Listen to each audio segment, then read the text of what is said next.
Welcome everyone again. My name is Nina Vercoen. For those of you who don't know me, I am the founder of the Last Truth Teachings. And today we will have this very special event. It's actually double special because I am repeating the call, which I usually just only do on the first of each month. But because I didn't record it last time, I am repeating it, which is very unusual.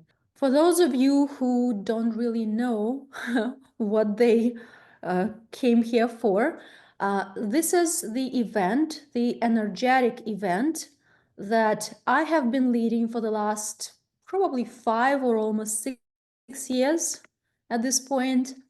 And in total, probably around 250,000 people have gone through this event, and the response has been overwhelming from people. We have thousands and thousands of testimonials.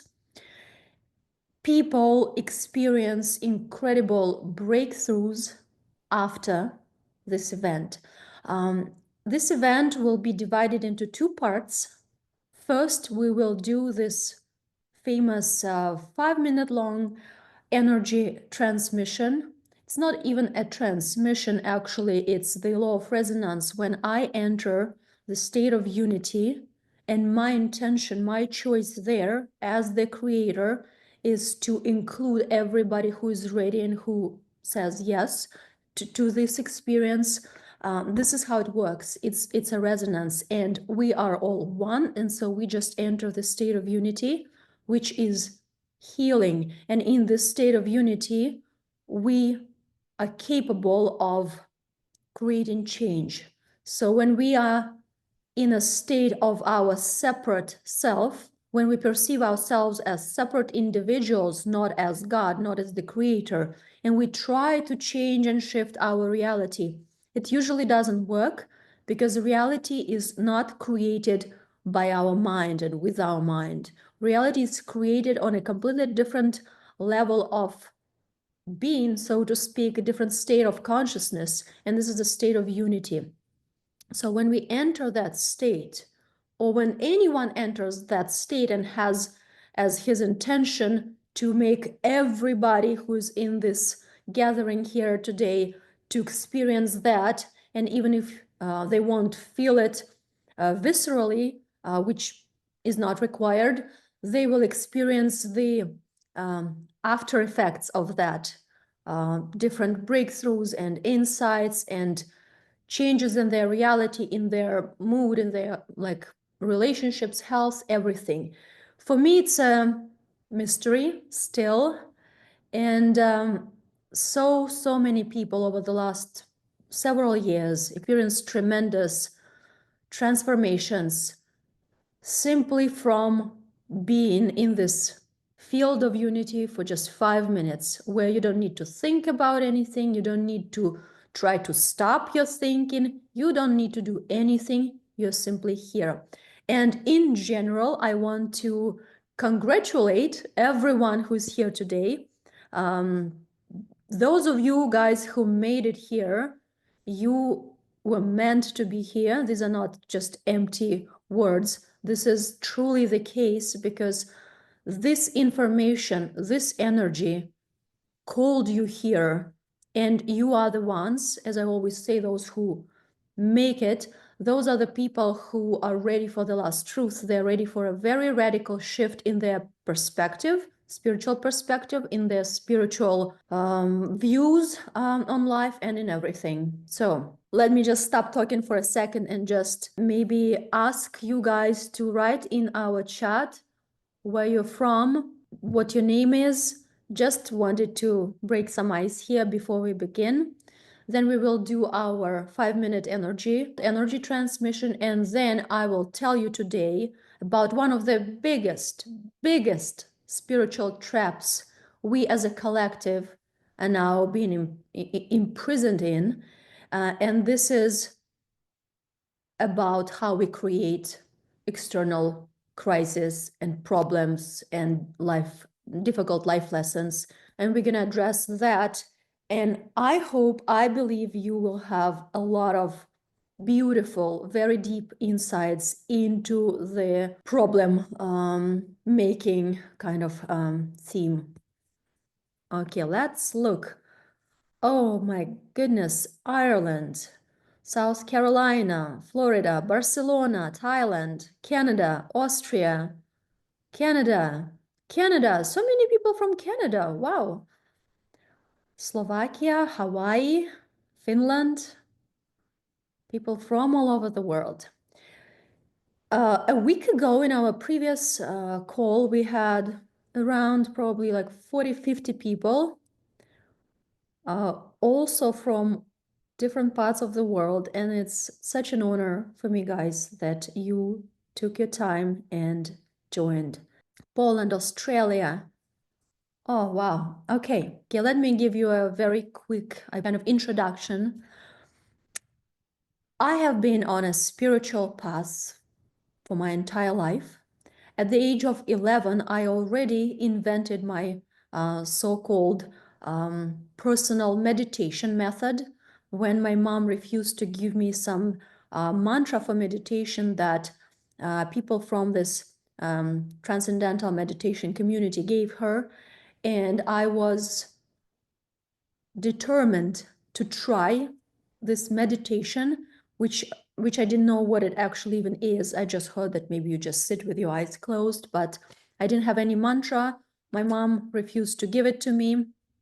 And I went to my room and I made this choice that I will meditate because it felt unfair why somebody can experience this new something which is called meditation. I don't even know what it is, but I want to experience that too. And the fact that something wasn't given to me felt unfair to my teenage mentality, right?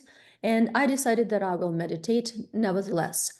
So I picked up a random word, absolutely like random word, and I decided that that will be my mantra, and I started repeating it. And in a few minutes I was sitting with my eyes closed repeating this random word, and in a few minutes I got transferred into a completely different state. For the first time in my life, I experienced what it is to not be in your mind alone. And I felt expansion, I felt lightness, I started laughing. I just felt very, very different from my normal state of mind. And when we both came out of our rooms, my mom said that, oh, I tried to meditate, but nothing happened. I'm gonna try again. They told me this is not expected to happen from the very first try. And I said, but it did happen to me. It did happen on the first try. And she was like, but how? You don't have your personal mantra given by some guru. And that was the first time I realized that we don't need any external permission to come in contact with who we truly are. We don't need any external mantras. All of those external artifacts, they could be helpful, but everything is already within us. And we are the ones who creates all sorts of scenarios and experiences for ourselves, not the mantra. So mantra itself doesn't do anything. It is us, our internal decision, our inner choice, our inner readiness to experience a specific state of mind or to experience a specific event in our reality, in our life. This is us who are the deciders. And that was my first moment, my first realization that we are the creators of our reality, of our being, of everything. So after that, I was meditating a lot. I graduated in psychology from the Moscow State University. I just dedicated my life to practicing and learning different spiritual practices. I tried everything under the sun and I started teaching yoga. I was on the covers of Yoga Journal Russia twice. I was quite popular as an international yoga teacher. I was traveling, I was doing yoga retreats everywhere.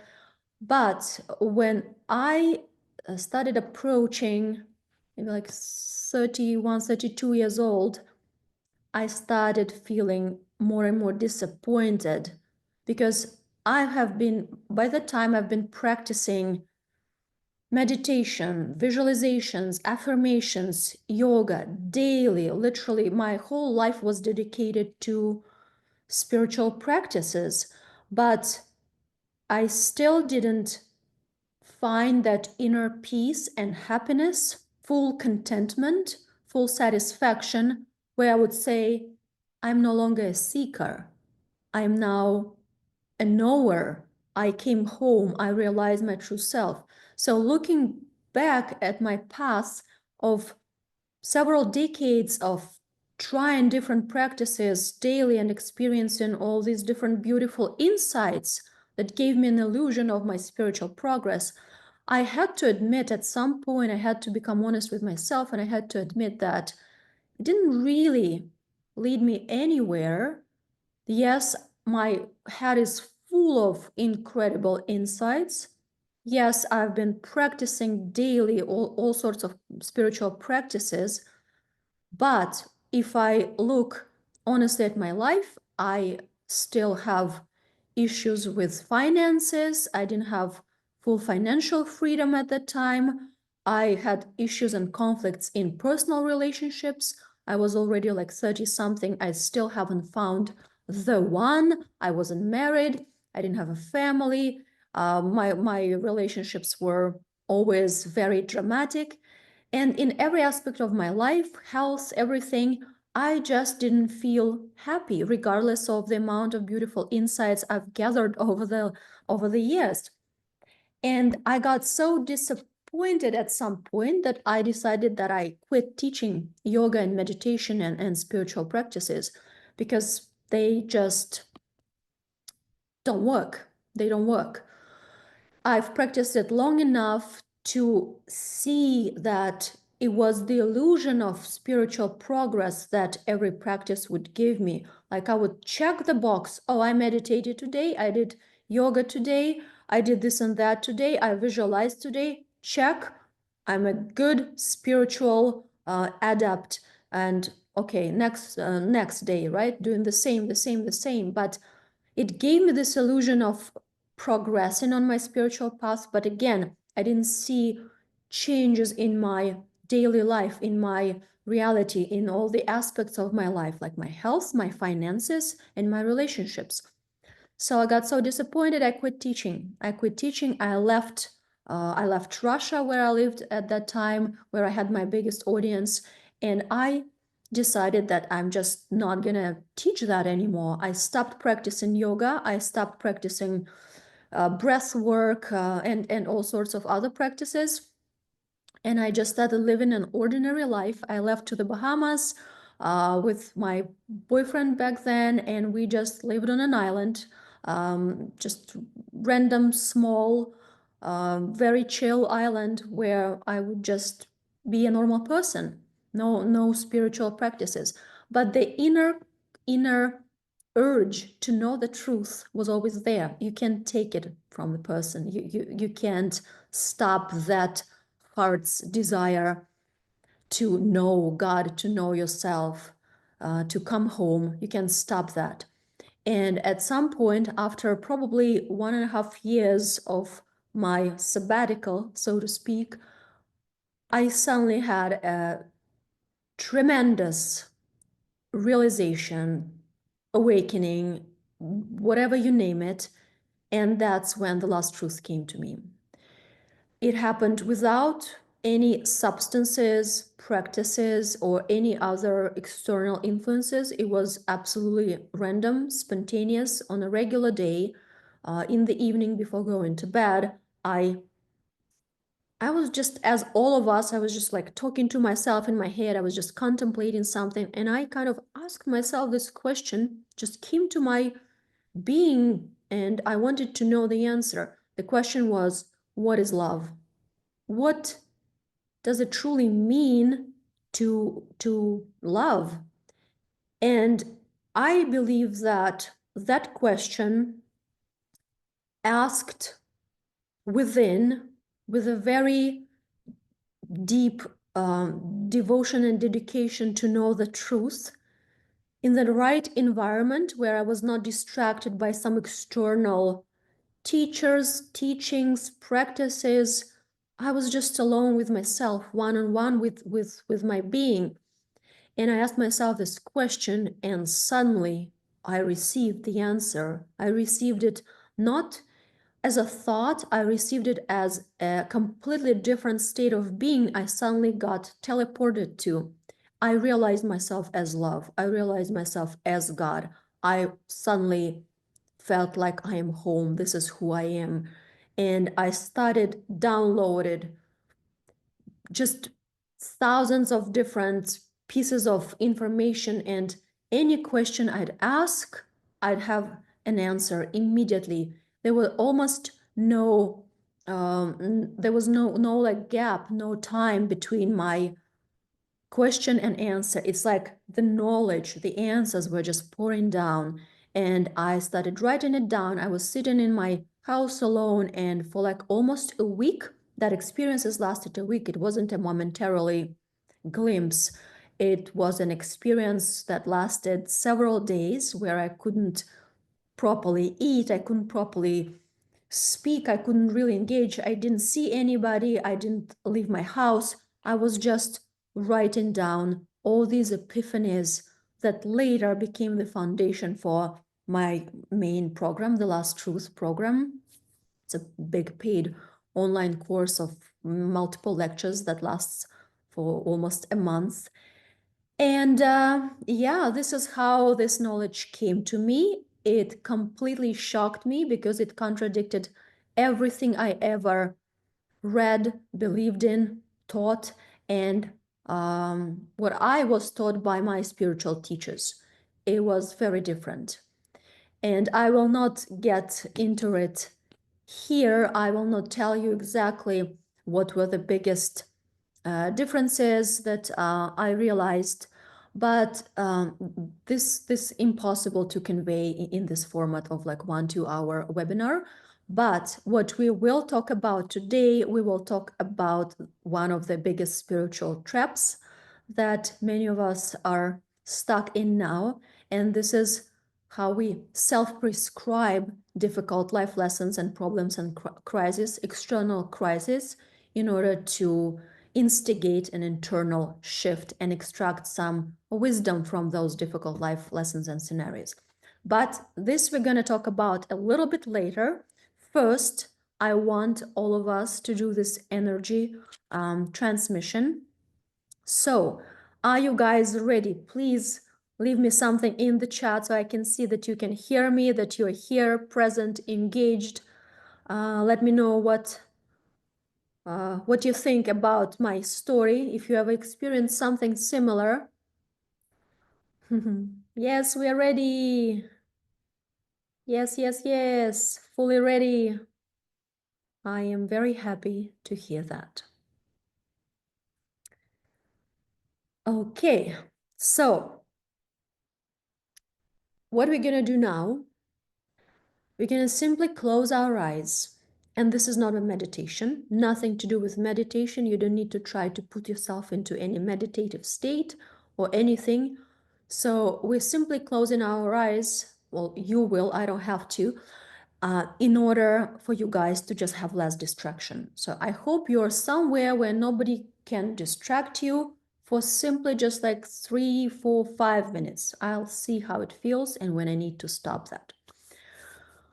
You close your eyes and simply be and listen to what I say. I'm not going to be talking much, but just a few things for you to kind of get in. And I want you to perceive these few minutes as if you are receiving some energy massage. Because when we are receiving a massage, we're not actually doing anything. We don't have any expectations. We're not actively engaged in the process. And this is what I need from you now. You don't need to think about the intention that you came here for, and I hope you all have it. You all already know why you are here. You already know what you came here to solve, to have a breakthrough into. Excuse me. And this is already there. The intention is already there. There's no need for you to put this intention in your mind and repeat it, or like think about it, or do anything with it. The intention is already there. So all you need is to relax and receive. And I understand that this is the most difficult thing for our mind, to do nothing, but this is exactly what we need to do. You simply receive the energy, the presence that is here, and you don't need to do anything. You don't need to try to stop your thinking. You don't need to do anything. A few minutes. And please don't open your eyes until I tell you that we are fully done. Okay? It's just going to be a couple minutes. So, close your eyes. You can sit in any position. You can stand, you can sit. I don't recommend you laying down because you might fall asleep, but just any seated position. There's no need to sit in some specific position. There's no need to breathe in a specific way. Just simply receive the energy. And it doesn't matter if you feel anything, if you don't feel anything, it will not affect it. It will not affect the results that you will experience afterwards, because we are not working on the level of the body. We're not working on a mental level. It doesn't matter if you have a lot of thoughts. They will not interfere. They will not make it less impactful. So we are working on a completely different level. So it doesn't matter what their body position is and what your mind is actually doing. So, okay, let's close our eyes. Take a deep breath just to get ready.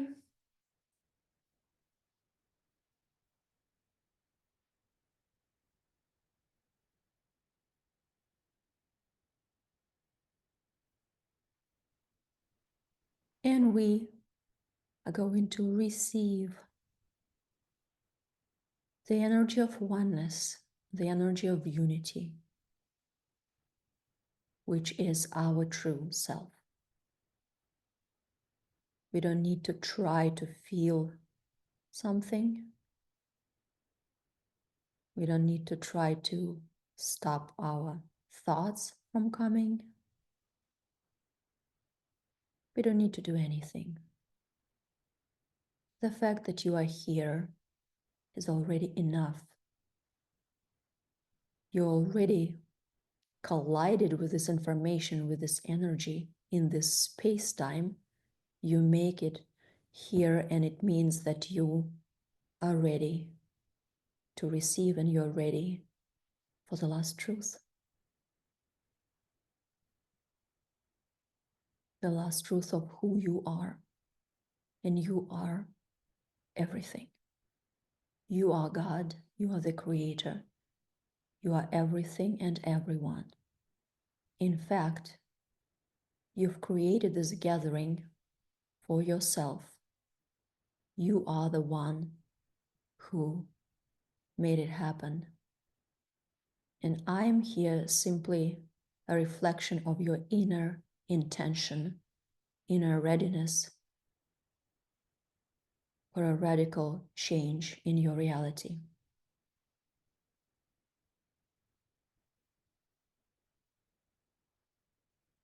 This gathering, this transmission is your doing. It is your creation.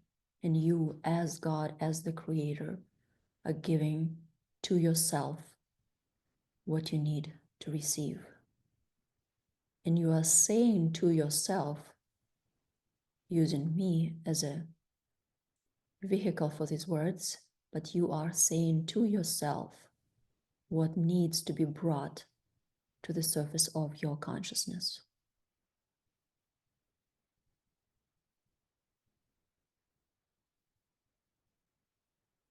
There's no one here but you, as God, as everyone, as everything.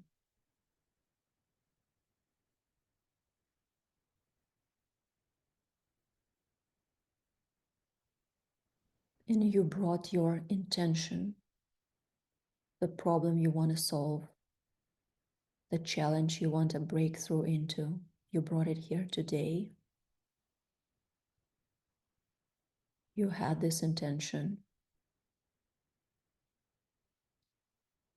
And in the next several days and weeks,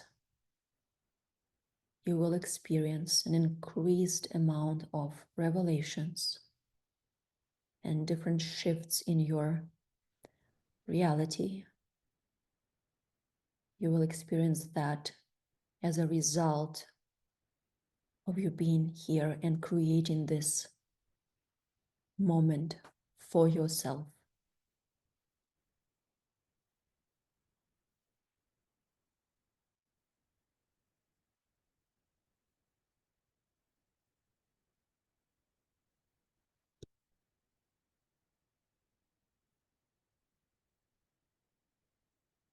Feel the presence of oneness, of your true self, of the Creator within you. There is this immensely powerful and beautiful, ever present being that is you, that wants to merge with your smaller self, with your acquired self, with your mind. This power, this being is what brought you here today to this call, because you are ready. And many of you believe that you came here with this intention about your finances or health or relationships today. But the truth is that the main thing that brought you here, the main intention that resides in your heart now, is to merge with the Creator that is you. This is why you're here.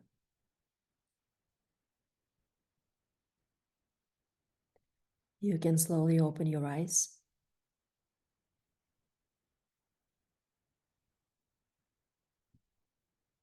And again,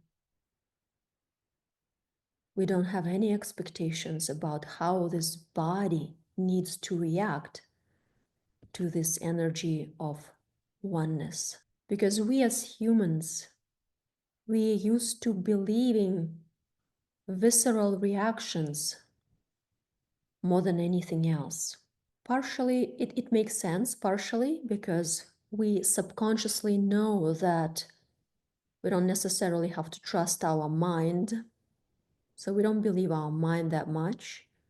But when something happens in our body, if we experience some visceral reaction, then it is what our mind uses as a proof that, oh, something's happened, some transformation has taken place. It means I can allow myself to have this, the result. And this is a trick. This is what I teach in the Last Truth program too. We have a whole lecture dedicated to these so-called internal fireworks, as I call them, which many people equate with enlightenment or glimpses of enlightenment. For some period of time, they maybe experience some visceral reactions like heat, cold, goosebumps, this and that, and it served them as a proof that some transformation has taken place and the enlightenment has happened or anything like that. But the truth is, these visceral reactions, they're simply individual reactions of our bodies. They're very unique to each of us. They're very individual. It depends on many factors, but in no way they should be something that determines our choice of allowing to receive the result. See what I'm saying? Please let me know in the chat that you understand. And also, I really, really, really want to hear from you. How was your, especially if it's your first time, how was your first 5 minute long transmission? How was it? Again, it really doesn't matter if you felt anything or not. What does matter if you will see tangible results in your reality, if you will see changes in different aspects of your life, healing in different aspects of your life. This is what spirituality is for. We don't need insights for just for the sake of having an insight. We don't need all those goosebumps and inner fireworks in order to say, oh, something beautiful happened to me, and then nothing changes on the outside, right? What we need change in our daily life. We need change in our relationships. We need healing in our health. We need healing in our finances. We need freedom in every aspect of our life. It was great. Thanks. Deep relief. Beautiful, beautiful. Thank you so much for your feedback. Liberating, no preconditions, no effort. Yes. So, and taste of the divine remembrance. So, it doesn't matter what we feel or what we don't feel. What's important is what we see in our daily life. This is what spirituality is for, so that we can realize ourselves as the creator of this reality, and we can create this reality in a different way. So we don't have suffering, lack, and all sorts of difficulties and pain in our lives. We are here to create abundance in every aspect of life, because love is abundance. We're here to create love, which is synonym to abundance. We are here to create harmony, but we can only create harmony, love, abundance, if we know who we truly are. And we become this conscious creator who wills his experience into existence. The majority of people, and we're already kind of naturally shifting into our lecture part of the call. So most people are what I call them drifters, because they drift through life, accepting every event as is and accepting suffering as a norm. And this is one of the biggest spiritual traps that I believe we are now in as a collective. Even though we feel like we are spiritually advancing, the fact that we still didn't see the biggest illusion that can possibly exist, and this illusion is that suffering is a norm, suffering is something that we can gain something from. The fact that we still didn't pierce through this illusion is a problem, and this is what I'm here to offer you, to instigate and activate in you. It's this absolute inacceptance of suffering, and let me explain what I mean by that. The majority of us, especially if you're a spiritual seeker, you probably have been brainwashed with this idea that we grow from suffering. We grow from misery, we grow from adversity and pain and all sorts of negative scenarios, which we as the creator, in fact, self-prescribe, because there's nothing that happens in this life that you haven't chosen. For those of us who don't know that we are the creator, we can't even call it a choice. It's actually the lack of choice of how to create our reality is what's happening. When we don't know that we are the creator and we don't consciously choose our life scenario, then we will be drifting through life, being guided by our subconscious programming, our mind's conditioning, this ignorance that we all have, this entropy, of these forces of, so to speak, darkness, which is ignorance. And if we don't know who we are, and if we don't actively choose the experiences we want to create, if we don't fulfill our mission as the creator of this reality, then we will simply experience the reality as it unfolds based to our internal programming, based on the conditions of our mind.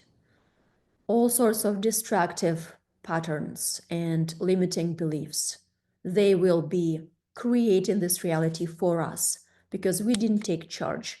We didn't choose what we want to create instead. And this is the biggest spiritual trap, when we believe and justify suffering, because when we justify something, we allow it to happen again. If we see some gain in suffering, if we believe, if we've been made believe that we can extract wisdom from pain and suffering, then we will inevitably create this again.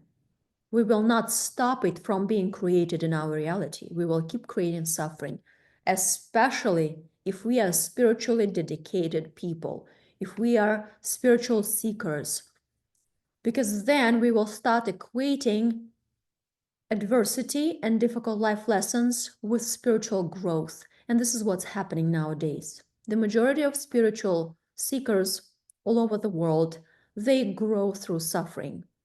They create and self-prescribe difficult life lessons and scenarios in order to extract pieces of wisdom from, and thus grow or expand their consciousness, which is a problem, because the belief that we can at some point be done with learning, it's a myth. Life is not a school unless you perceive it to be so, because we are the creator of this reality. The way we perceive anything is the way we create it. So if we perceive life as a school, we will also create the conditions for learning, which means we will create problems that will come into our life. And this perception of life as a school is very dangerous, because again, it's a loop, it's a trap that we are stuck in, and it never ends. If you're a spiritual seeker, you might have noticed that the moment you realize that you're a student of this life, the lessons, they just keep coming, they never end. You resolve one lesson, you've come through some difficult life scenario, you extracted some wisdom and some insights, immediately the next one is coming. They never end. It's like a spiritual carrot in front of us, spiritual donkeys, when we think that, oh, just one more insight, and I'll come home, and I'll come to unity, I'll come to this enlightenment of full realization of who I am, and then I will be the creator of this reality. My problems will end. But they never end, because we are in this perceptional framework, so to speak, that life is a school. And as the creator, as the last truth teaches us, the way we perceive anything is the way we create it. The act of perception is the act of creation, because what we perceive is actually a reflection of our inner choice, what we want to perceive, what we want to see, and how we choose to interpret something that's happening. So the act of perceiving something as this or that, it is actually a reflection of the act of us choosing it to be so. So perception is creation. And when we perceive life as a school, we create it as such.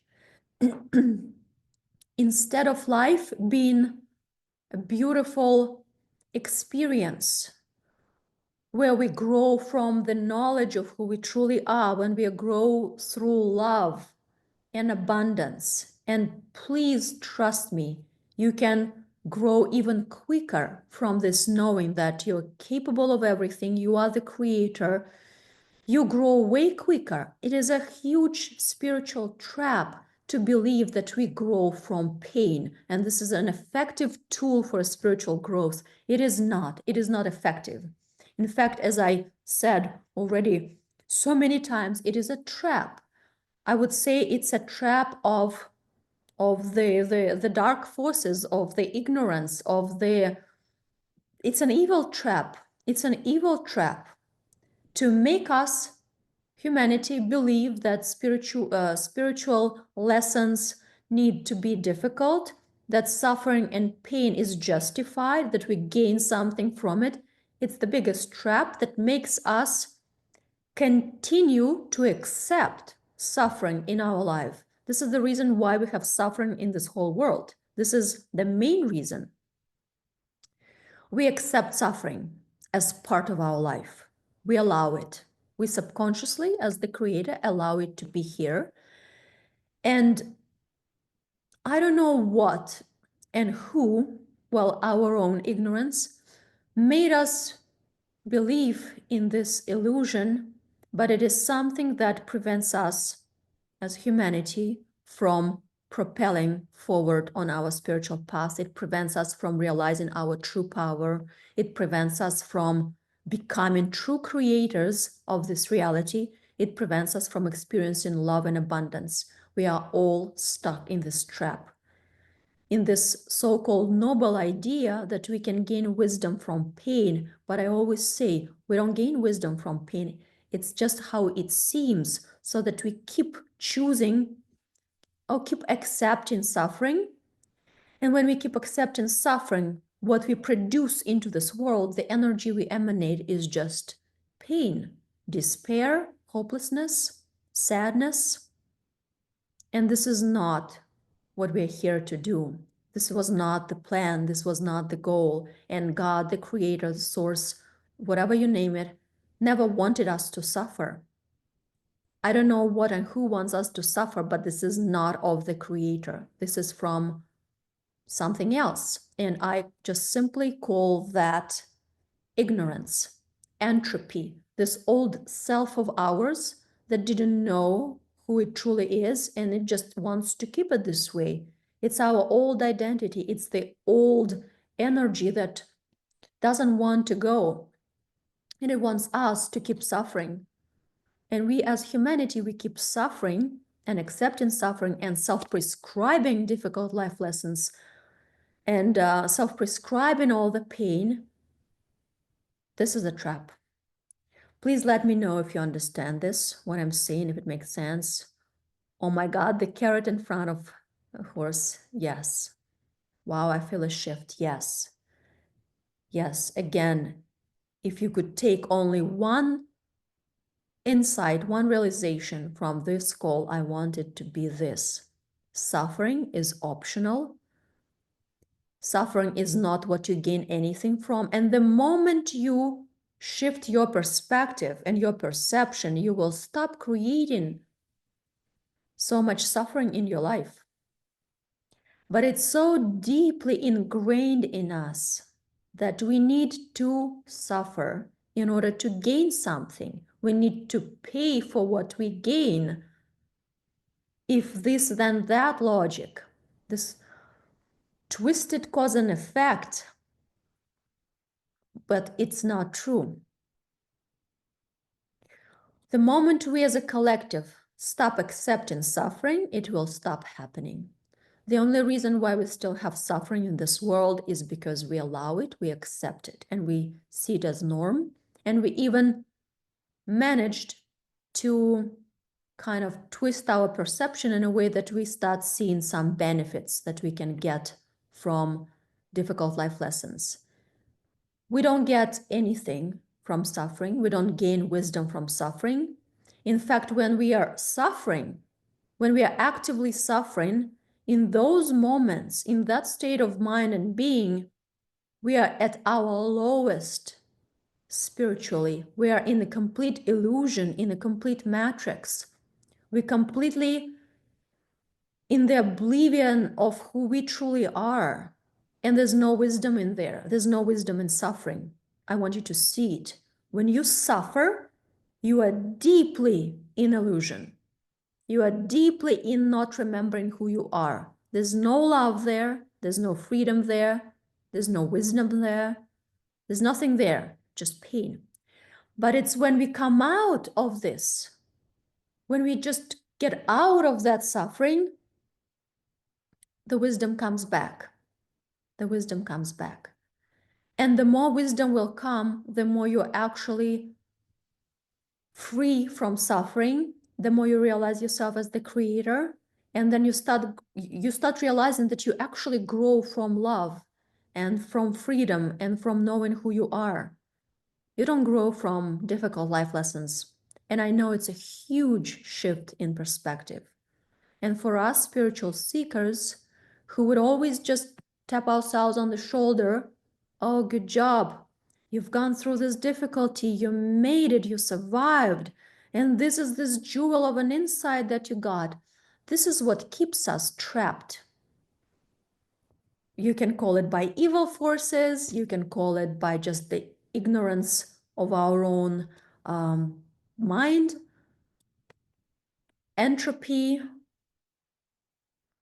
whatever you call it. But this is the shift in your perspective that you are ready for. That's why you're here. Isn't that beautiful? And these are the words that you say to yourself now, being the creator of everything, of your reality and of this meeting too.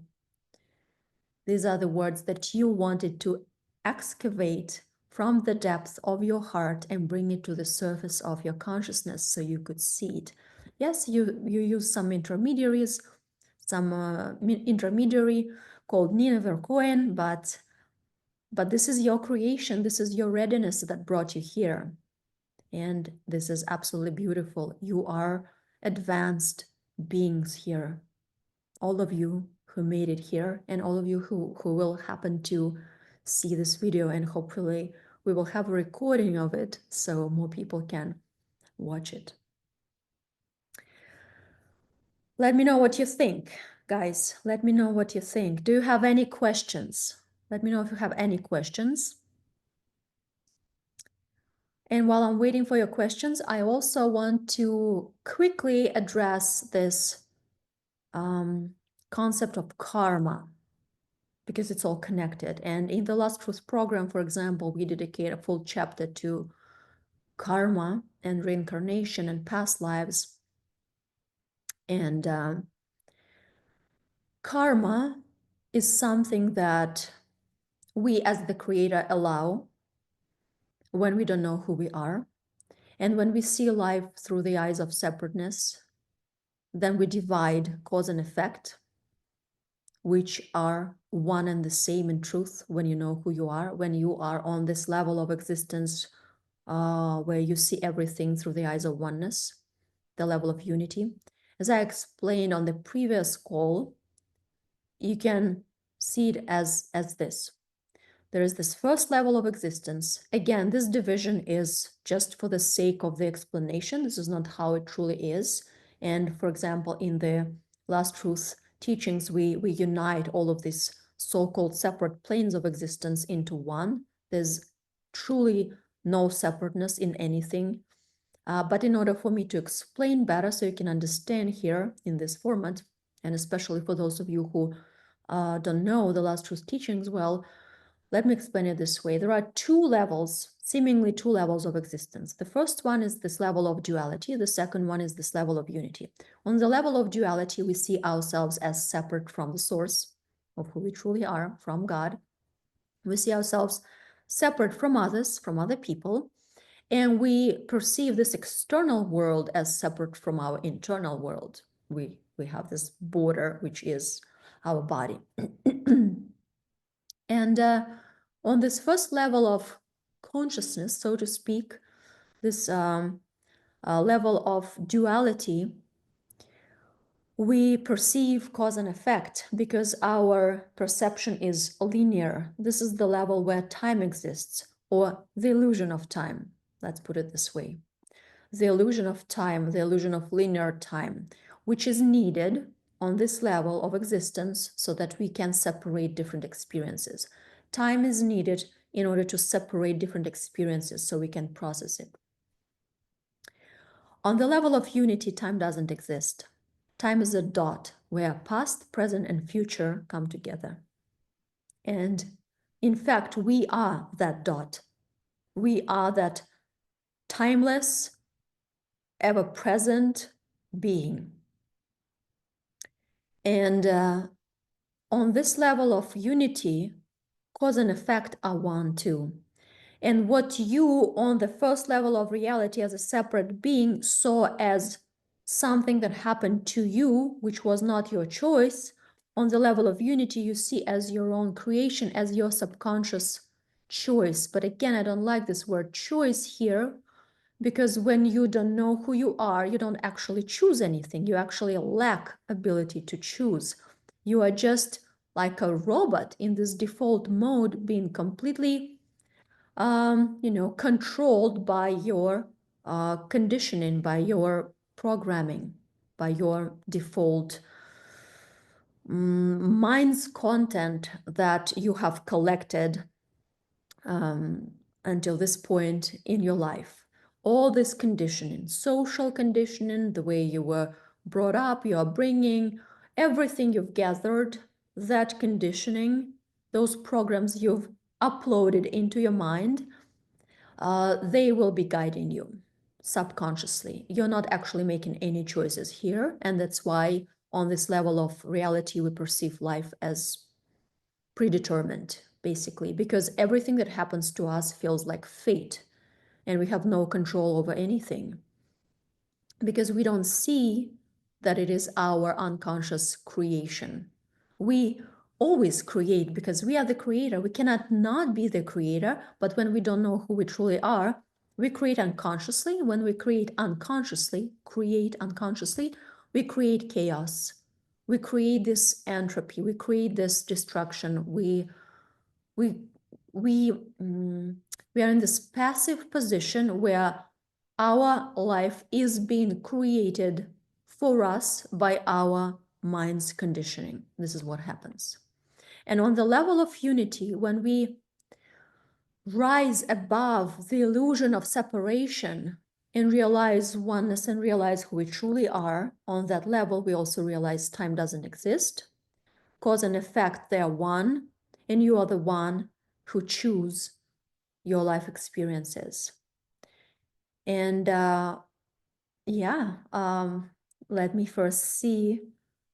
Guys, does that make sense? I understand that I'm just injecting this like different pieces of information which could be a bit advanced, or I would rather say not advanced, I would just say very different from our mainstream spiritual knowledge, and it's contradicting to what we believe in. Like, we believe that life is a school and we're here the students of life, while in the Lost Truth teachings we say we're not the students of life, we are the creator of life, and we're not children of God, we are God, we are one, we just perceive ourselves as separate, and we have one higher self, one shared higher self, and just millions and millions of bodies to express this one higher self, this oneness through. Okay, let me answer your questions. How do you think we can bypass the suffering? As a lot of people come to spirituality because of suffering, as they say, people that are happy and have everything, they don't want to look after their soul. How can people that never even thought about spirituality can get on this path without suffering? Suffering can serve as a wake-up call for many people, and it does now. But again, we as a collective are growing and advancing, and at some point we need to stop using this tool, this particular tool called suffering, as a wake-up call. Because when we do use it as a wake-up call, we also keep using it further along our spiritual paths as a means to grow, and this never ends. And then we look back at our life on our deathbed and we see nothing but constant suffering, overcoming, and this this constant effort to extract wisdom from difficulties. And this is our subconscious means to know unity and realize who we truly are. We think we can put together those insights we collected over the years, and at some point, quantity will transform into quality, into oneness, into unity. But this is not the case. Unity can never be put together as puzzle pieces. Unity is something that can be only experienced at once, simultaneously. This is the nature of unity. You can't collect all these puzzle pieces and bring unity finally together and say like, oh, after so many years of difficulties and insights collected, finally I have this unity that I gained. No, this is not how it works. That's why unity, enlightenment, whatever we call it, I don't like this word enlightenment, but sure, it comes to people of all sorts of, I don't know, state of being and professions. And like, remember Ram Dass, who was an alcoholic and drug addict, and he was a complete junkie, and he was just sitting on his couch or whatever the story was, I don't remember. And then suddenly the awakening happened. He just did it. It's the readiness. Yes, we are used to creating our inner readiness using this tool called suffering, but this is exactly what we need to see. We simply didn't know that something else is possible, that there are other ways, more effective ways to grow and expand in our consciousness. And this is a belief, this belief that when you're happy and have everything, you don't care about your spiritual path. This is not true. This is not true. And in fact, let's look at this quote. Let's look through the eyes of the last truth into this quote. When you are happy, you don't want to look after your soul. First of all, we don't have souls. Again, this is another truth bomb from our teachings, which I don't want to unpack here. It will take some time, but just quickly, we don't have individual souls. We have one shared soul, so to speak, one shared higher self, and individuality doesn't exist on this level of unity and oneness. How can it? How can separateness, individuality, duality, division exist on the highest plane of existence, which is unity and oneness? It doesn't. There are no individual souls flying somewhere around there, interacting with each other and then coming into the bodies. There's no individuality and duality on their highest plane of existence, on the highest level of consciousness, on the highest level of how you can perceive yourself. So we have one shared soul. Let's leave it here. But then let's look at the beginning of this sentence. When we are happy, we don't think about our soul. So when people say that, what they mean by happiness, people of that level of awareness, what they mean by happiness is what? A husband, a car, a beautiful house, some material possessions, and then here you are happy, right? But this is a myth. We can never be happy simply with external possessions. We can't. It's an illusion. There are no one who is happy simply only having material possessions. And the most rich people of this world, they do know that. They do know that. So there's nobody who can be happy in this way and not interested in their spiritual development. True happiness is the realization of your true nature, of who you truly are, that you are God, that you are the creator. It's merging with this entity, for the lack of a better word.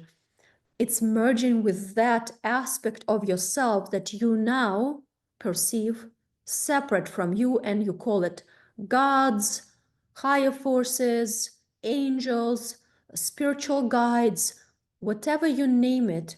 These are all simply reflections of the aspects of you, informational aspects of you that you can reach. And that's your ceiling that you can reach. You can reach angels. You can pray to them. You can extract some information from the angels, some guidance. You can reach further. They're your ceiling. But in truth, when we lift the ceiling, we'll eliminate all those intermediary informational packages that we call gods and angels and spiritual guides. And we actually connect and merge with the truth of who we are, which is the creator, which is oneness, and there's no division there. No angels, no guides, just God, just your true highest self, which is one for all of us. Does that make sense, guys? So no, it's not true that you will be happy and you will stop being interested in spiritual growth if you're happy. No, you will just not be happy ever if you don't connect with your true self. This is what it is. It's an illusion of happiness when you simply get pleasure from certain material possessions. And I'm not saying that material possessions is something that we don't need to have. Here is the thing. We are now living in this duality where we perceive material fighting spiritual. So we are either fully absorbed by our material desires and then we ignore the spiritual side. It's true, but we are never happy there. We are never happy. We are miserable.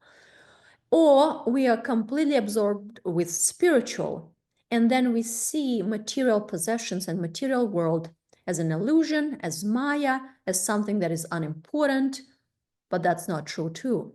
So our goal here is to merge everything.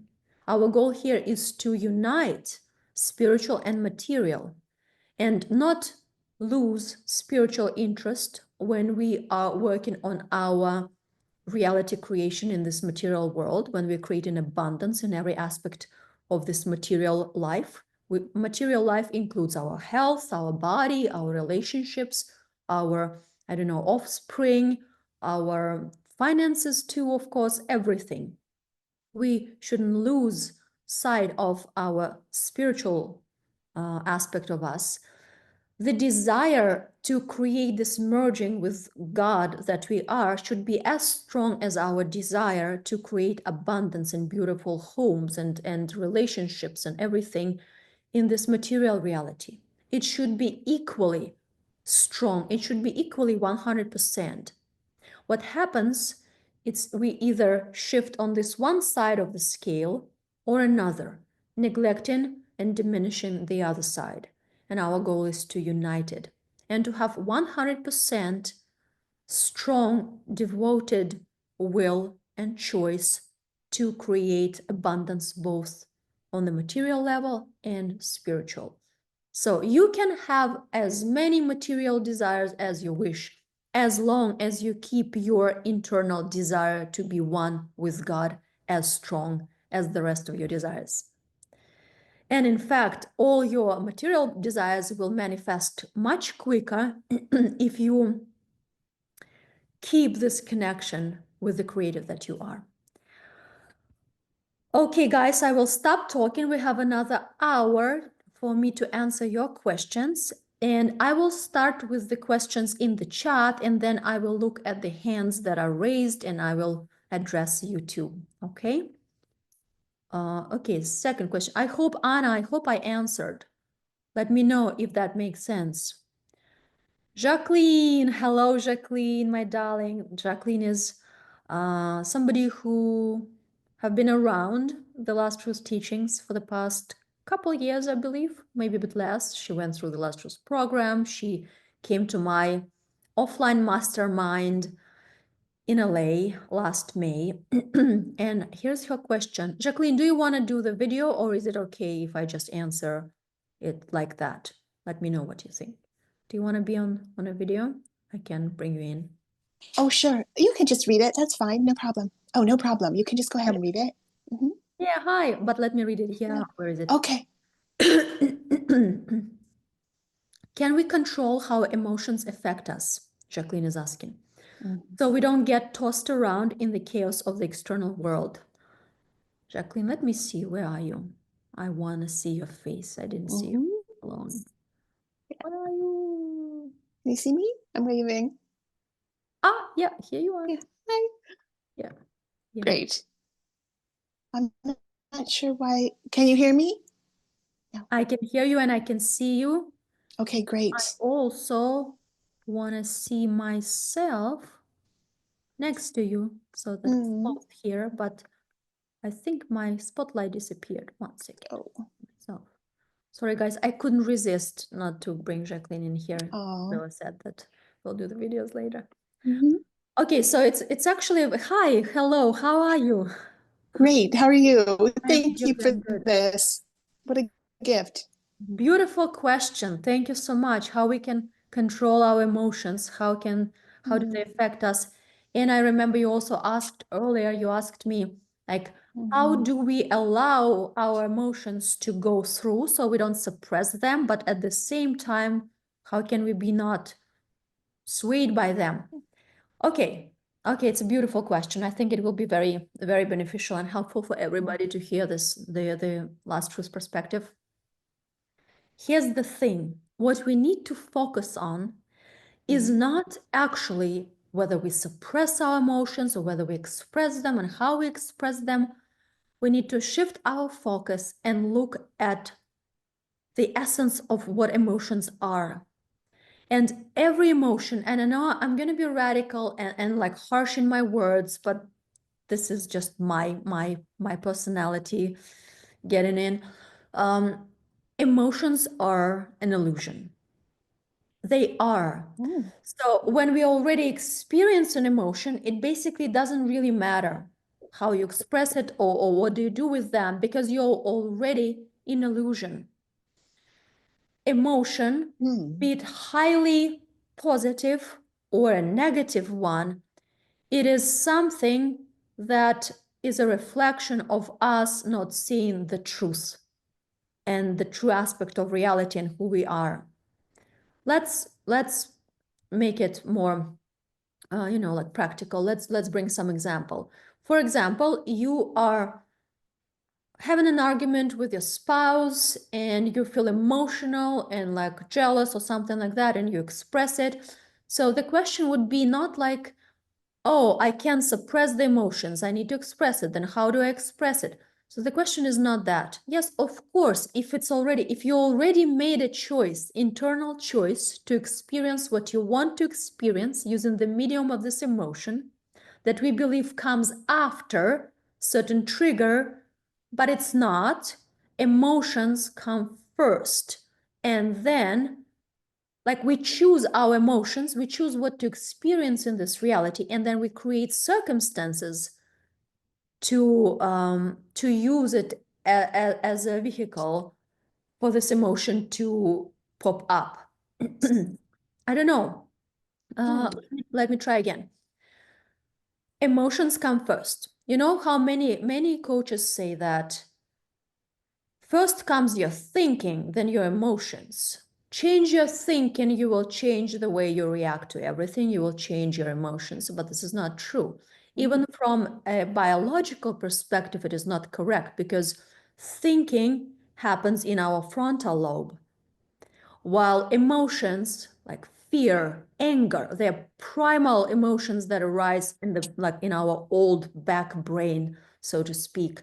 And this is happening first. This old primal brain activity is the initial thing that ignites everything else.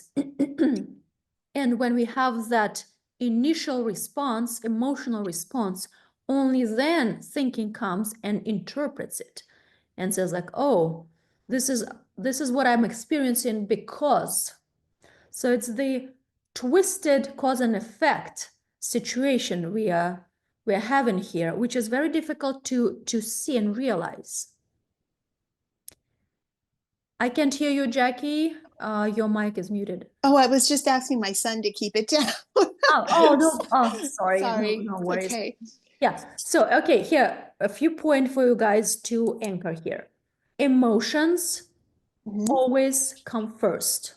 Emotions is what we choose internally, because this is exactly what we choose to experience and create in our reality. Emotions and experiences are one and the same. Again, no separation. There's a whole lecture dedicated in the Last Truth program to this. You need to re-listen to it.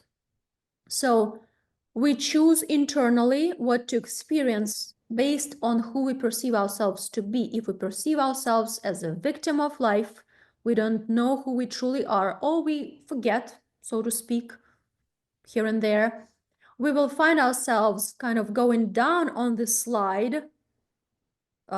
It's a slide, guys. It's a scale. On the bottom of it is our perception of ourselves as a victim. On the very top, it's us knowing that we are the creator. And it's a slide. We are always sliding every instance of our being. It is not some, mummified state that we exist. Every instant, we as the creator create this reality. Every instant, we choose what to create ourselves as, to remember that we are God or not. And we are sliding down and up this scale of our remembrance of who we are. Does that make sense? So when we are a little bit down on that scale, let's say below 50, we start creating difficult life scenarios and issues that will reflect our self-perception as a victim. When we are below, when we are above that 50% on this upper level of the scale, we will be creating more abundant, positive, joyful situation in life as a reflection of our self-perception as the creator, as a powerful being who is in control of this reality. And I'm not saying it in a negative, like egotistic aspect, in control of a reality, but just knowing that you're responsible. You take full responsibility. God is full responsibility. Whatever happens is your creation. And negative, positive, it is your creation. So emotions is simply an indicator what you choose to experience. And they come first as a reflection of your inner subconscious so-called choice when you are a little bit down on that scale and you don't remember who you are.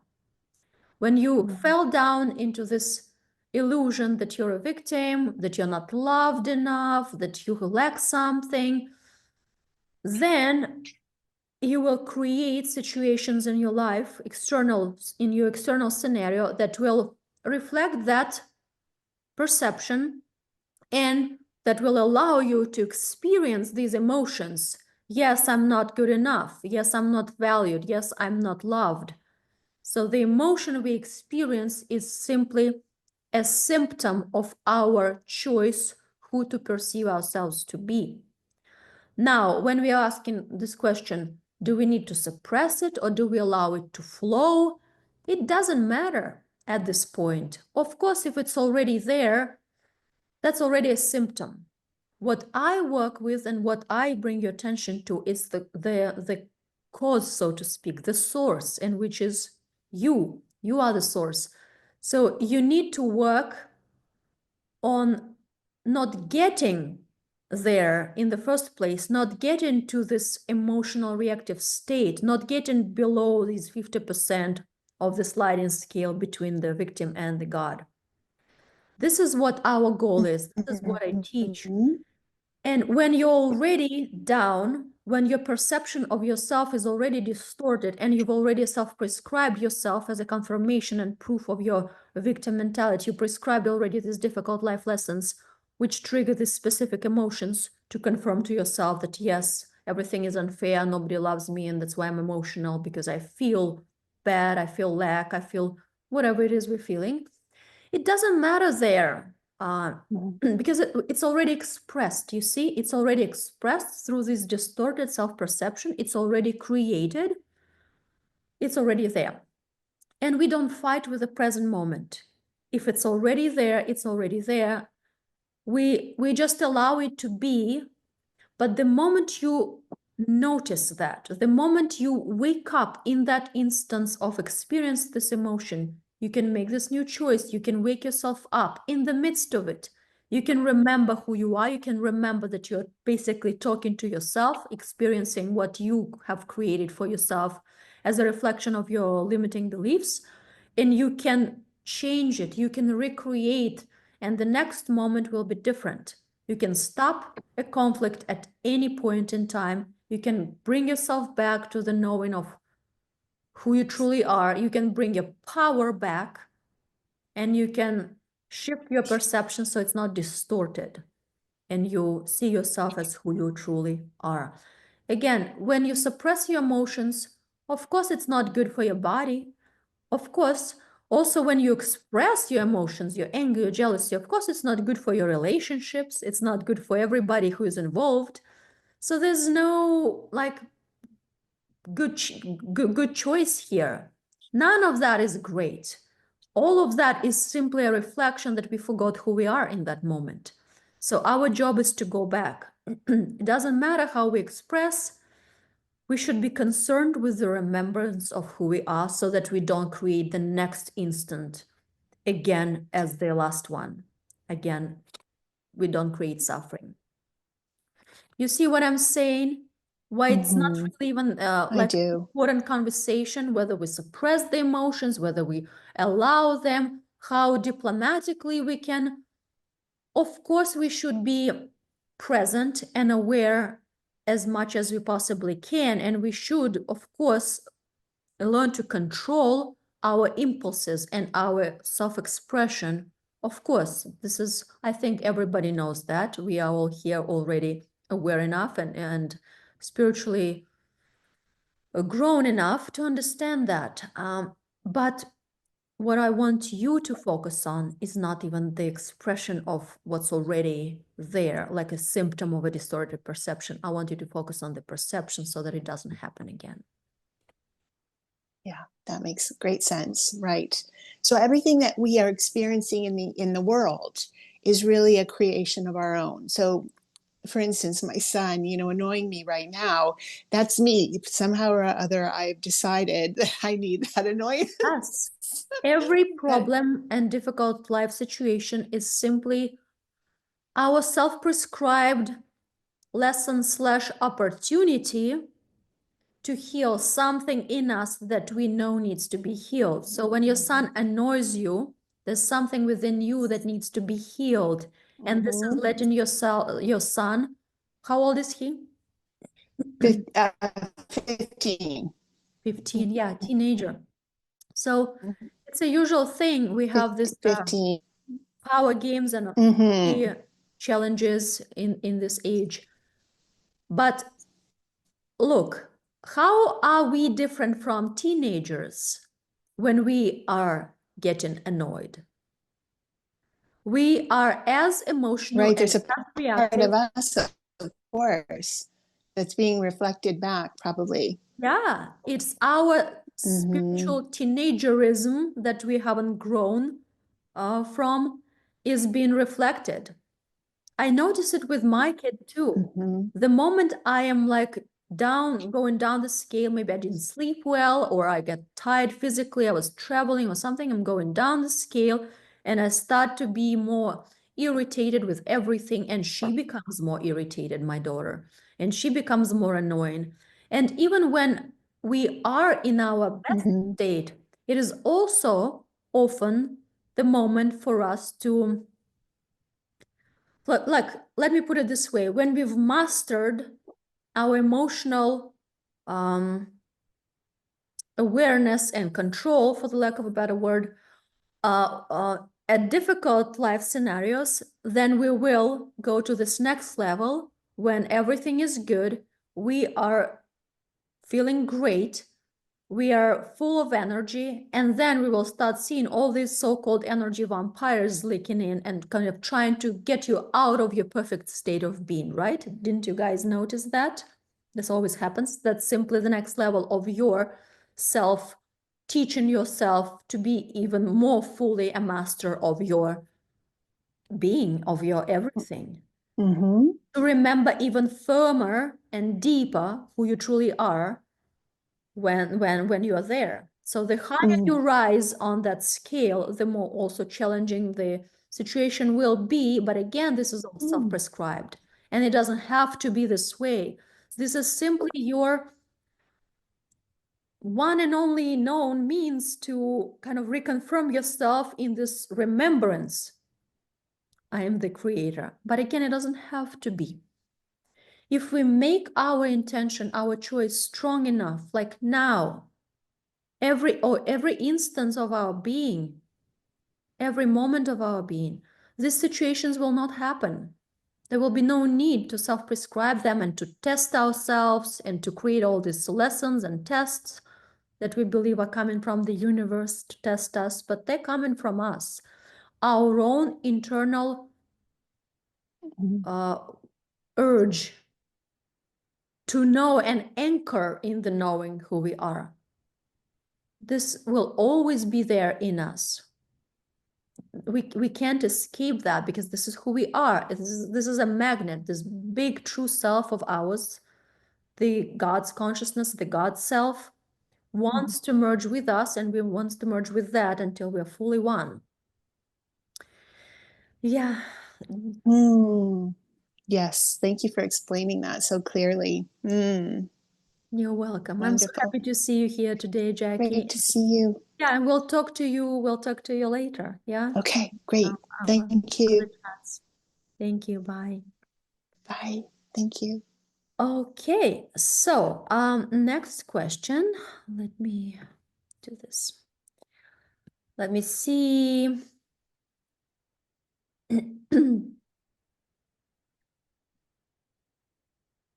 How do we shift from dualism to unity? Our divine will alone can do that. This is our choice. Everything is our choice in this life. Everything is our choice.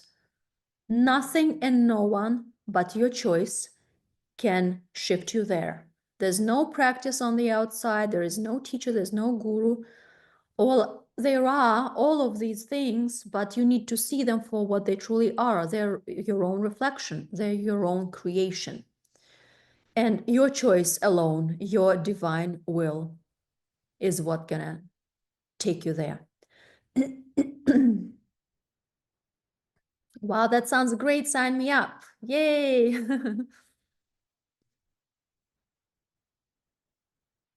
How do we create lasting connection with our highest self at all times? So I just explained that this is a scale. Our mind's desire to mummify everything and just forever stay in a blissful state for 24/7 and never shift anywhere. This is also our immature vision of what awakening is, what enlightenment is, what's truly required. What's required is that we recreate ourselves as the one who remembers who he is every moment of our being. And this is our choice that we need to make every moment of our being. It's as simple as that. We need to choose our enlightenment every instant of our being. Makes total sense. This is gold. Thank you. Yeah. Yeah. Again, it's so simple. The last truth is simple, but very difficult to understand that everything is our choice. The effort of our spirit to create this particular reality, to create ourselves as the one who remembers. This is the effort of our spirit, every moment of our being. And nothing and no one can do that for us. Our full responsibility as the creator is our responsibility. Okay, let's have another question. Hello. Hello. Hi. Hi, I was wondering if you could help me understand a situation that happened to me in 2007. I Mm-hmm. was in prison Mm-hmm. and I had been praying for a couple of weeks, reading Conversations with God and Mm-hmm. books by Dr. David R. Hawkins.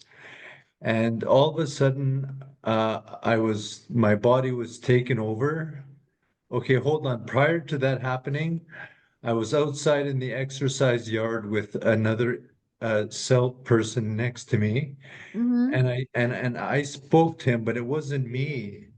I didn't speak the words, but I said, if you hear anything, it's just the Father and I doing some work. Don't be afraid. Mm-hmm.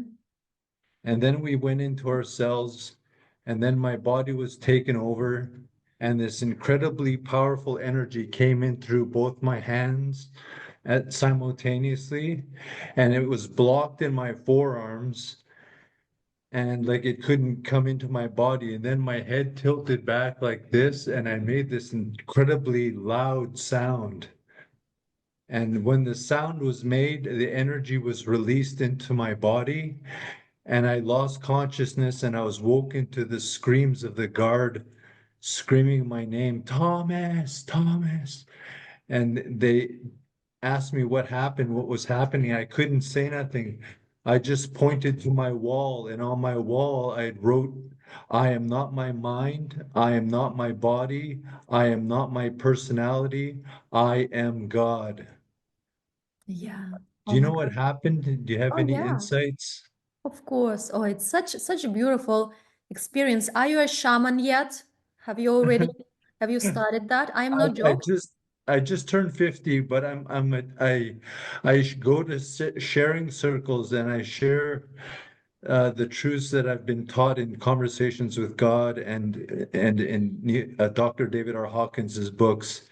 And I have a really profound impact on people when I'm speaking with them. And Yeah. people say they can feel energy coming from me, like peace and love. And Hmm. so I'm on my Yeah. way to awakening. Well, yeah, from you've already awakened, you've already given yourself the highest possible knowledge, spiritual knowledge that a person can give to themselves, which is I am God. I am God, not in egotistic way, like my personality is God, but Yeah, not my uh, ego. not your mind, not your body, but your true self is God. Yeah. And why I was joking about shamanism, because shamanism is actually the first religion that happened to us as a collective, right, so to speak. This is and they have these experiences like a common thing when the spirit or ogun, whatever they call that, I'm not very familiar with that, enters your body. But this is actually not something enters your body. It's you releasing your personality so that who you truly are can can be present. It's like imagine a train with a main wagon where the driver is. So most of the time, the driver of our train is our mind, our personality. It's like in front of us, guiding us. And when we eliminate that personality or put it on the side, we can't eliminate it fully or we wouldn't be alive. But when we put our true self, the biggest self, God as a driver, this is what happens. So in shamanism, what shamans do, they learned how to instigate that experience that you had at will, inviting their higher self, the creator, God, absolute spirit, they call it, but it doesn't matter what you call it. They invite it in, and their personality is kind of on the back, kind of switched off, and you can speak as that being. And this is what many channelers do too, but they also all believe that they're channeling some separate entity, some separate being. And many shamans believe that they are inviting some separate spirit from some spirit world. But true shamans, and there are a lot of them like that, and I know a few, they actually know the truth, and they're saying exactly what I'm saying in the Last Truth program, that we are God, and this is what you felt. So it is not a separate spirit that enters us. It is our true self that's been activated within us. It's this knowledge which lies in every cell of our body, in the nucleus of our body, of our DNA. And when this happens, this allowance to experience that, our readiness to experience that, and you made yourself ready through these practices, But again, it's not practices that made you ready. It's not books that made you ready. The fact that you read those books, you show this desire to read these books and do these practices, is the reflection of your internal readiness that grew in you. So first, it is our readiness, and then external validation for this readiness in a way of books and teachings and teachers and spiritual practices and meditation. Maybe you started doing whatever, but it's your internal choice as God, as the creator. You were ready to know this part of yourself and connect with it. And then you started manifesting it using different spiritual intermediaries like books and this and that and that. And in the end, you had that experience. Again, this is not something, what you experienced is not something separate from you. It is your true self, but it feels so foreign because we are not used to it being the driving force behind us. Also, what to be aware of is it's not the goal to completely give our body up and have the spirit take over. What shamans do, like, they don't remember what they were saying to people, how they were healing them. They're like not present. And when the spirit leaves, they're like back and they don't remember what was happening, but they just completely given their body into possession of that spirit. It's this split that we have in our perception that doesn't allow us to combine both, or doesn't allow to some of us to combine both. So we either need to completely shut off our personality in order to experience that, and we've created this ritual of how to invite that thing in. This is what shamans do. Or we are in our mind and we don't feel that presence. So our goal and our mission as this multidimensional being who is both God and human, because there's no God without humans, there's no human without God. We are one. We are literally that. And our goal is to make our consciousness ready to combine that in our perception, so that we don't have to shut off our mind and lose consciousness and then be like possessed, which would happen to a lot of people throughout history. We can see those and hear those stories, right, about being possessed by something. Sometimes it's the higher self, sometimes it's our ignorance that people call evil or dark forces that kind of overpowers and takes over. But our goal is to combine both and understand that you are both this body, this mind, and that thing that entered you. And now when that thing enters you, it actually doesn't enter you, it's always within you. Like, and you can be that and simultaneously stay in this physical body. You don't need to leave this body, you don't need to lose consciousness, you don't need to not remember what was happening. You can combine both. And I think that's what actually many shamans also do and master. So yeah, it's a beautiful experience, and I had a similar experience. It was literally basically the same when I asked myself that question, just something seemingly external, a question or a book in your case, or some several days of learning certain books and teachings seemed like it's instigated it, but this is not the case. We simply made this choice internally. We were ready. We were in a good place to experience that without any crazy danger to our psyche and so on. We were in a good place, and we manifested it. I felt exactly the same. When this came to me, I was like, wow, I am God. I was looking at my hands and I'm like, I am, it's like a space suit. My body felt like a suit for my true self. And I was like, oh my God, it's so even difficult to control this suit. Like I couldn't eat, I couldn't really move, I couldn't read. I remember how difficult it was to move this body. It's like I was in awe, I was amazed, and I was like repeating to myself, I am God, I am God. Oh wow, I can think. Oh wow, I can touch. Oh wow, I can do this and that.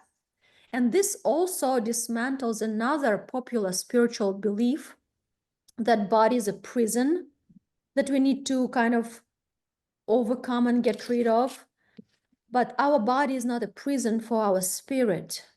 Actually, what I experienced, yes, we are not that body, not at all. But this body here in this reality gives us this opportunity we never could have otherwise, this experience to express what the creator is in a physical form, to express through different experiences of millions different bodies. So this oneness, the creator, finally, not finally, just now, because of having these bodies, created these bodies, has a chance to experience everything, its own creations, using these vehicles, using these hands, using these words that can speak and this mind that can think. To express itself. Yeah. There's an interesting acronym for life: love in full expression. Yes. I don't believe there's any full expression happening until we know that we are God. Yeah, Yeah. that's what I'm trying to. Yeah. You are great. You already, you know the truth. You know who you are. And now it's just simply time to implement this knowledge in every aspect of your life and anchor it more and more. And every instant, make this choice to remember who you are and then be driven by that rather than your acquired self, your personality. Yeah, Thank you. Thank you for sharing such a beautiful story. Thank you. Okay, let me see if anyone else has any questions. There's a feeling of loneliness coming from realizing, when realizing that we are the creator and everything, everyone is an illusion. This is yeah, here's the thing. Again, I feel like I'm repeating myself, but this is exactly the whole chapter that we dedicated in the Last Truth program to this particular, I would call it another spiritual trap that we all get into when we are not fully anchored in the knowing of who we are. So what happens when we're not fully anchored and we're not living and perceiving everything and interpreting it from this state of oneness and through this state of oneness, we then interpret oneness using our mind, which is separation. And then we start feeling sadness and like, oh, it is just me as a personality who is everything. And then it means everybody else don't exist. Nothing exists anymore. And I'm lonely here. It's just me. But do you see how this is a trap? This is an illusion. So the truth is you don't exist too. So it's not like you, Mona, exist and everyone else is an illusion. Everyone is, I wouldn't even use the word illusion. It's a representation of our one shared higher self and of the creator. So our true self is God, which is one and united with everything and everyone. And in fact, when we truly embody the last truth, we never feel lonely ever again. Never again, because we enter such different relationships with everything in the universe, with every other human being. We enter a completely different relationship. We see everybody through the eyes of unity. We see another person as us, but not as us as personality, but as part of who we are, as our reflection. I give this example. I give an example of, imagine an octopus. An octopus, like a cosmic octopus, so huge, so enormous that its head is so big that it just sticks out of the water, above the water, and the legs are down in the water, and the legs can see the head, the main command center for the legs. So these legs, they perceive each other as separate individuals because they just see separateness. They can't see the whole 365-degree perspective. They can't see that high above. Their consciousness is not expanded far enough to see everything at once. So this is what happens to us. We, our physical bodies, we are these legs of this cosmic octopus. We see each other and we believe that we are separate from each other, that we're all doing like different dances, all like separate from each other. We don't see that we are being guided and commanded, and we are just one in truth in our head, that we are just one octopus, that we just have multiple legs, billions of legs, billions of physical bodies that live on Earth, animals, humans, anything alive. And when we expand our consciousness, when we shift our consciousness and move it from being in the leg up into the head, this is the sliding scale I told you about. You're either in the leg, in this illusion of separation from everyone, and from this higher self, from this head to, from God. When you move it up, when your consciousness slides further up, so to speak, again, there's no up and down, but for the sake of this explanation, when you go up into the head and you perceive everything as yourself, you don't feel lonely. You feel, first time in your life, not alone, because you realize this unity with others that you could never realize before. Before, feeling yourself as separate, when we feel ourselves as separate from other people, we might feel some connectedness to our, like maybe our family members and friends, but in general, we feel foreign to other people and with other people. We feel separate. We feel them as strangers. We don't have any connection. We truly don't even have a real connection with our family members and friends when we perceive ourselves as separate, when we have this distorted perception, and when we don't know who we truly are and who our loved ones truly are. But when we know ourselves as God, we enter this relationship, beautiful relationship with others that is just love. This being in the state of God is being in love, but love that is not born in separateness and egotistic and conditional, but love as being, as everything and everyone at once. And you see others as yourself, like, remember, like Jesus said, see your enemy as yourself. It's I interpret it differently. Just see everything as yourself, and then you will never feel lonely because you are united with everyone in truth. And only now can you start building true relationships, knowing who others truly are and who you truly are. And this is a relationship based in love, not in separateness, which means in fear. It's based in fear if it's based in separateness.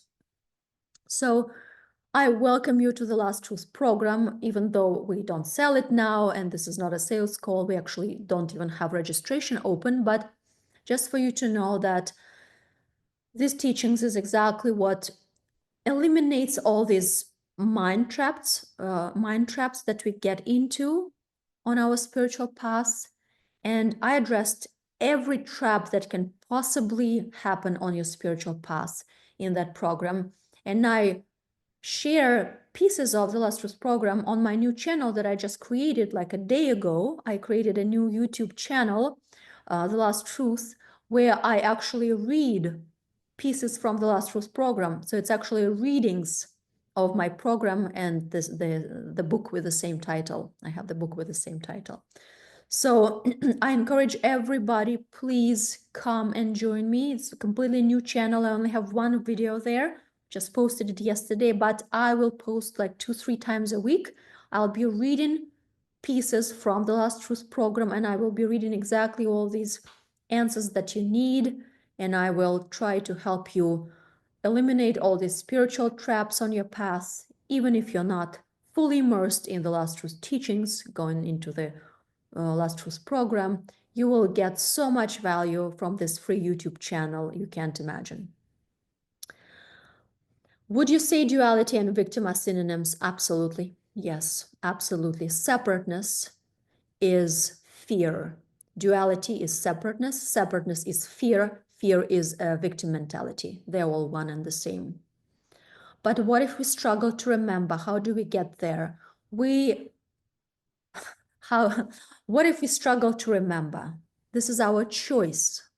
If you struggle to remember, you struggle to choose, know yourself as God. And if that's your choice, no one can prevent you from not remembering.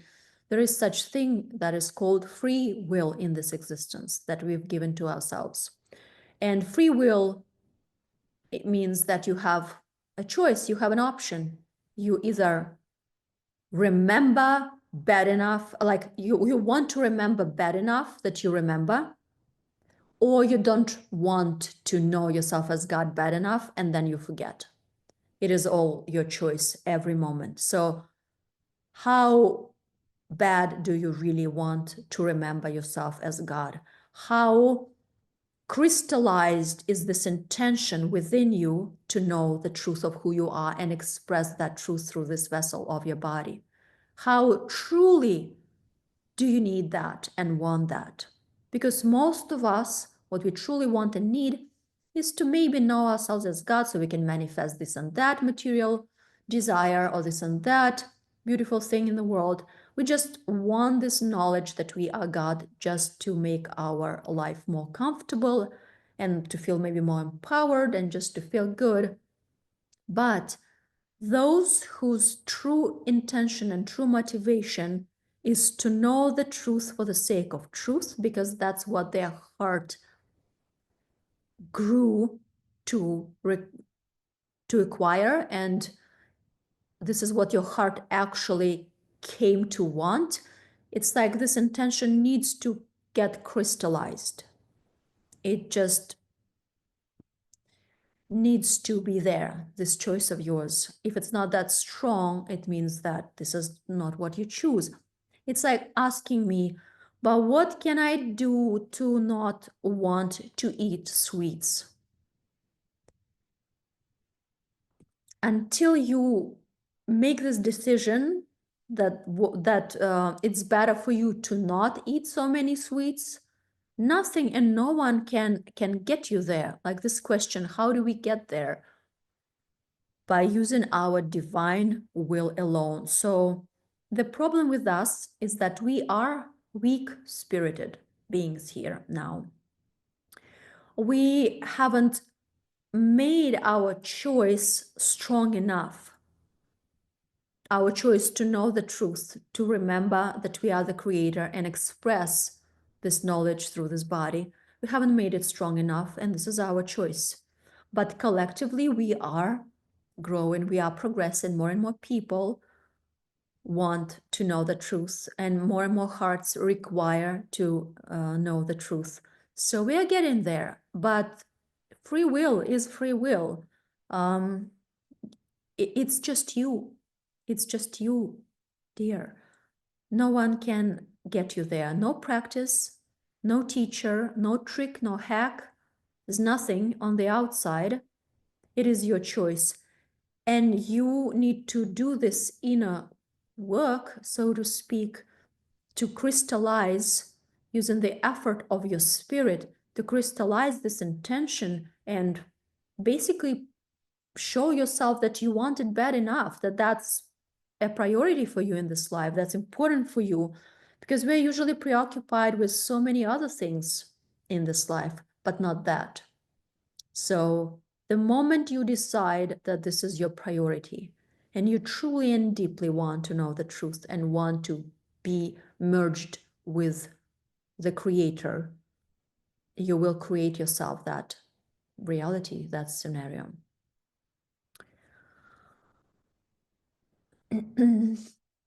Yeah, how do we shift from this victim mentality to the creator? I've been doing spiritual practices for decades, but struggled to know myself as the creator. Exactly, that's my story. Spiritual practices don't actually bring us anywhere, but they could be a reflection of your internal intention to get there. But again, you need to work on your intention, not on your practices. You don't need to meditate more and practice more. You need to make your intention stronger. You can completely abandon all the practices if you wish. Again, this is not what I recommend. They're useful and beneficial in many ways. Meditation eliminates stress. It gives you these minutes to be on your own with yourself in an environment where we are being distracted and we are being surrounded by people and other like events and circumstances. So meditation and different spiritual practices and yoga, not only it's great for your nervous system, it's great for your body. It gives you this opportunity to even like be one-on-one with yourself, with your essence, but it is not a requirement. No spiritual practice is a requirement, so it will not bring you there. What we need to focus is on intensifying and crystallizing our divine will, our choice. This is exactly what I teach. This is what I call direct manifesting, when you use your divine will alone. When you know yourself as God, you use your divine will alone to manifest things. You don't need anymore to use any spiritual canes like visualizations, affirmations, vision boards, scripting, and other manifesting methods. So you manifest anything in this life using your divine will alone. And for that to happen, you need to anchor yourself in the knowledge that you are the creator. And that's what I'm here for you.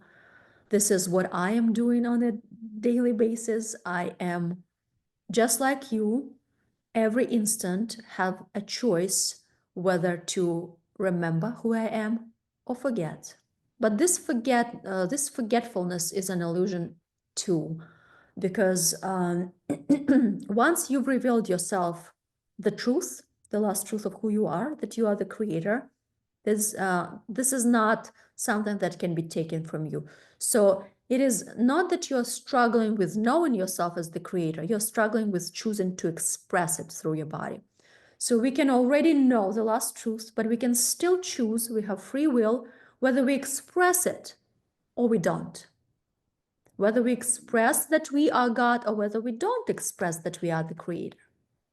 It's a choice what to express and what to create in this reality. Again, it's all going down to this choice of ours. And this is what the whole program, The Last Truth Teachings, that is based in all that material that came to me, that I downloaded during those days when I received The Last Truth in 2016, when this knowledge came to me. I put that material together and I create a course. It was in 2019, and so far, like almost 4,000 people, 5,000 people went through that course in Eastern Europe, mostly where my biggest following is, because that's where I'm from. And now I start to reveal this information here for the American audience. That's why I started my YouTube channel just yesterday or the day before yesterday. And I'll be doing readings from this material there for free, so please join. And also on the website, thelasttruth.com, you can find this. Registration is open now for the free training called Direct Manifesting, the Introduction to Direct Manifesting, where I also teach about these seemingly two levels of reality, how manifesting methods work, and I give this introduction to direct manifesting, how we create everything using our divine will alone. So yeah, so practices, they don't really help you much because nothing external can create reality. Nothing external can instigate your internal change.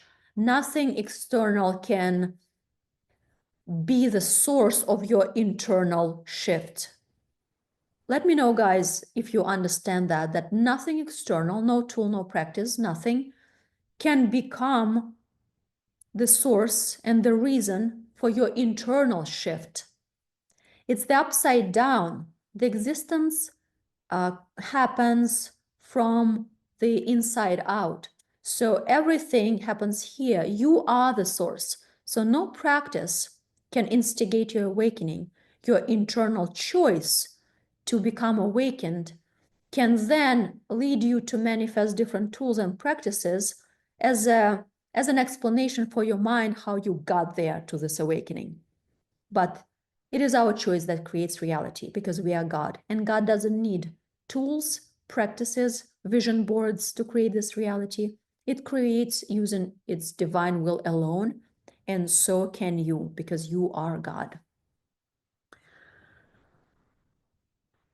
Would anchoring the knowing I am God be a process of accepting that truth? Exactly, exactly. Beautiful, exactly true. Yes. How do we get your book? It's in the making. I mean, it's already written, it's already done, but it's gonna be, I think, available in the next month or two. It's just almost there. You can probably pre-order now. I will maybe give you guys a link. I'll put it on my website, a link to pre-order. But again, the YouTube channel now will be serving as a substitute for the lack of a book yet for the next month or two. So I encourage everyone, please join my completely new, fresh YouTube channel, my baby channel, where 3 times a week I will be doing readings from the Last Truth program. Suddenly everything is illusion. Wow. Let me clarify. I use this word illusion for the lack of a better word, but truly in the Last Truth program, I explain it a bit differently. Life is not an illusion. Our body is not an illusion. It is our creation. It is our continuation in this 3D reality, in this matter. It's energy continued in matter. It is still energy, just more dense. Matter is a dense energy. So matter is not an illusion. And our bodies, they're not an illusion. Put your finger in the flame and you will understand it's not an illusion, it's real pain. But from the perspective, from this higher perspective, yes, pain, suffering, and everything that we experience here is an illusion, but in a way that it's our distorted perception that makes us not see this reality clearly. The reality itself is not Maya, it's not an illusion. It is our creation, but this creation will be distorted if we, as the creator, see everything in a distorted way. The way we see everything is the way we create everything, and so that's what happens. So it is not an illusion, it's a distorted creation that we need to recreate. It is our mission and our job and our life purpose. In fact, one of the main questions of my students is, what is my life purpose? How do I find out what my life purpose is? And I say that to everyone, our biggest and the main life purpose of ours is to realize who we are and express that and create this reality intentionally, knowing who we are, knowing how it's all created, so that this creation of ours, this world, is not distorted and there's no suffering, pain, and self-prescribed difficult life lessons and problems there, or at least not to that extent that we observe now in this world. Thank you, thank you, thank you. Okay, 2 hours, guys, have passed and we're done here for today. So I will be doing these calls on a monthly basis on the first of each month for free.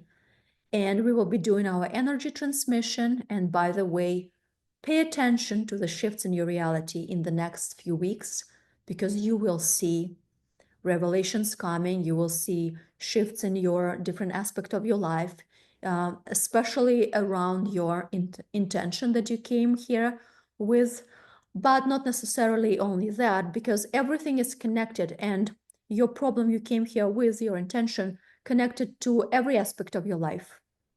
So everything will be shifting. Pay attention to that and leave me some feedback of what you're experiencing. And yeah, thank you so much for watching. Again, I'm reminding you there's a free training that is now available. The registration is open. The training will start probably early next week, just in a couple days. So register now. Go to thelasttruth.com and register. It's on the main page. It's a free training.